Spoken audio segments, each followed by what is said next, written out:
شلوریز نړیوال جام.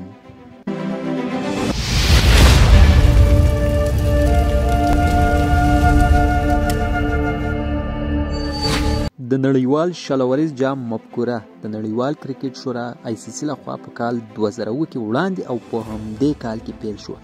که څه هم تر دې د مخه 500 ورځې یعنې یوه ورځنۍ او ټیسټ یعنې 15 ورځنۍ لوبې کېدلې، خو شلوریزو لوبو د کرکټ په نړۍ کې یو نوی باب پرانیست. کرکټ چې مینوال یې تر ګټلو زیات په شپږیزو او څلوریزو خوشحاله وي، خو متاسفانه چې په یوه ورځنۍ او ټیسټ لوبو کې لوبغاړي په ځای د دې چې شپږیزې او څلوریزې ووي زیات تمرکز یې تر ډیره په توپوهانې پاتې کېدل او بشپړه اورونه ترسره کول وي، چې ښایي د لوبغاړو دا عمل د کرکټ د مینوالو او کتونکو د ناراضګۍ او په کرکټ کې د بېخوندۍ سبب ګرځي.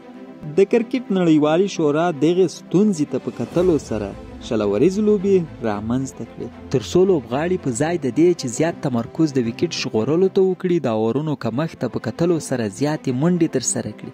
نو خبره دلته په ډاګه ده چې زیاتې منډې یوازې د شپږیزو او څلوریزو په مټ رامنځته کیږي.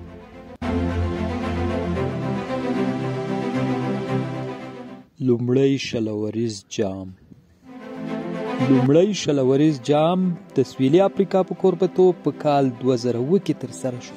لومړی لوبه د کوربه هیواد سویلي افریقا او ویسټ انډیز ترمنځ ترسره شوه او همداسې په ترتیب سره 28 لوبې یا میچونه وشول، چې په آخر کې یې نیمې پایلوبې ته پاکستان او نیوزیلینډ، هند او استرالیا ووتل. په نیمه پایلوبه کې استرالیا او نیوزیلینډ شکست وخوړ او همداسې فاینل یا پایلوبې ته هند او پاکستان لاره پیدا. په فاینل یا پایلوبه کې هند پاکستان ته ماتې ورکړه او د 2000 نړیوال جام یې په خپل نوم کړ. د دې جام غوره لوبغاړی شاید افریدي ونومول شو.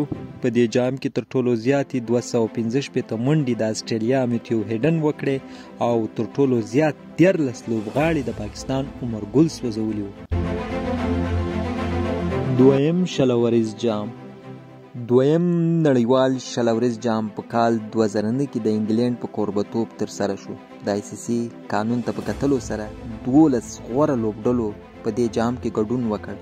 لومړی لوبه د جون په 5مه د انګلینډ او هایلینډ ترمنځ ترسره شوه او هایلینډ انګلینډ ته په 4 وکټو ماتې ورکړه.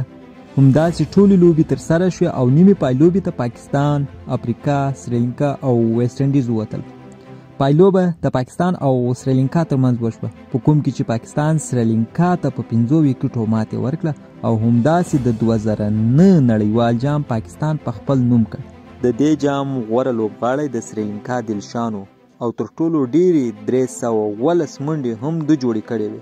د دې ترڅنګ تر ټولو ډیرې وکټې عمر ګل 13 اخیستې وې د تیر په څیر. دریم شلوریز جام. دریم نړیوال شلوریز جام د ویسټ انډیز په کوربه‌توب په کال 2010 کې د اپریل په 10مه نیټه لومړی لوبه ترسره شوه. په دې جام کې د افغانستان ملي ټیم په لومړی ځل برخه واخیسته. یوه لوبه یې د هند او بله لوبه یې د سویلي افریقا سره ترسره کړه. د دې جام پایلوبه د استرالیا او انګلینډ ترمنځ وشوه. انګلینډ استرالیا ته په 2 وکټو ماتې ورکړه. د جام غوره لوبغاړی د انګلینډ کیوین پیټرسن شو.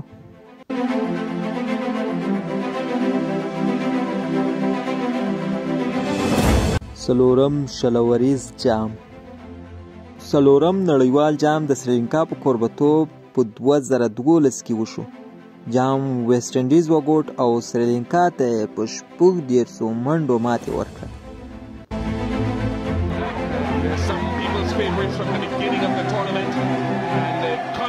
د جام غوره لوبغاړی د استرالیا شین واټسن ونومول شو او تر ټولو زیاتې منډې 249 شین واټسن کړې وې. د سریلانکا ایجنټا مینډس د 15 لوبغاړو په سوځولو سره تر ټولو زیاتې وکټې اخیستې وې. پنځم شلوریز جام. پنځم نړیوال شلوریز جام په کال 2014 کې سریلانکا د هند څخه په 6 وکټو ګټلی.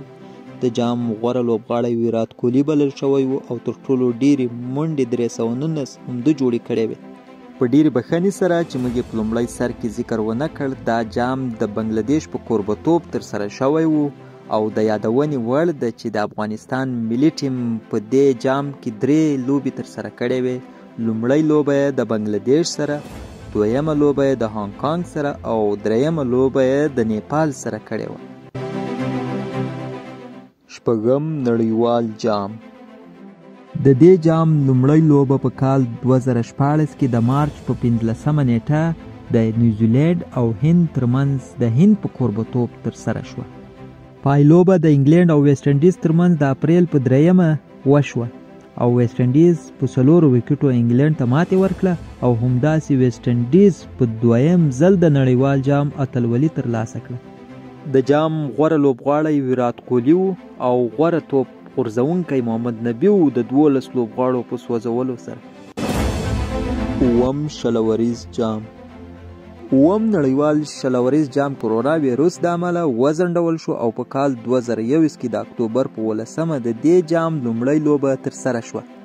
جام استرالیا په خپل نوم کړ، نیوزیلینډ ته یې په 8 وکټو ماتې ورکړه. د جام غوره لوبغاړی د استرالیا ډیوډ وارنر شو او تر ټولو ډیرې منډې د پاکستان بابر اعظم 303 وکړې او تر ټولو ډیر لوبغاړي د سریلانکا ویندو یا سرنکا وسوځول.